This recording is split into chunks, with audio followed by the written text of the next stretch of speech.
সুনিতা পারিবারিক বস্ত্র প্রতিষ্ঠান খাগড়া বহরমপুর এবং লালবাগ মুর্শিদাবাদ। লালবাগ ফেলুক আশাব মসজিদের পাশের রাস্তায় এক মহিলাকে বাম হাতে শিরা কাটা অবস্থায় পড়ে থাকতে দেখা যায়। মহিলার পরনে ছিল জিন্সের প্যান্ট ও কুর্তি। স্থানীয় বাসিন্দারা মহিলাকে নিয়ে গিয়ে তৎক্ষণাৎ হাসপাতালে ভর্তি করে। হাসপাতালে গিয়ে মহিলার জ্ঞান ফেরে। জানা যায় মহিলার নাম রেজিয়া, তার বাড়ি জঙ্গিপুরের রঘুনাথগঞ্জে। হাসপাতালে পৌঁছায় মুর্শিদাবাদ থানার পুলিশ। কী কারণে সে হাতের শিরা কেটে আত্মহত্যার চেষ্টা করেন তা খতিয়ে দেখছে পুলিশ প্রশাসন। না না না দুজন দুপাশে বসতে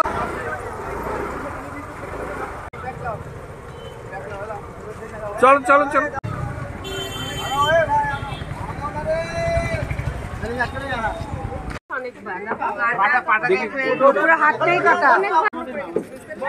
না না না দুজন দুপাশে বসতে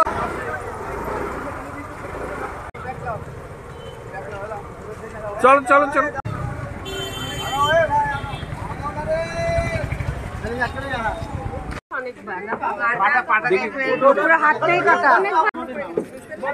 না না না দুজন দুপাশে বসতে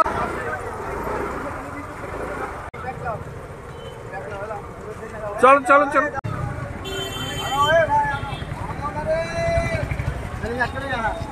ওয়েস্টার্ন আউটফিট ফ্যান্সি চুড়িদার শাড়িতে রকমারি রঙের সমাহার ফ্যাশনে এসেছে আজ নতুন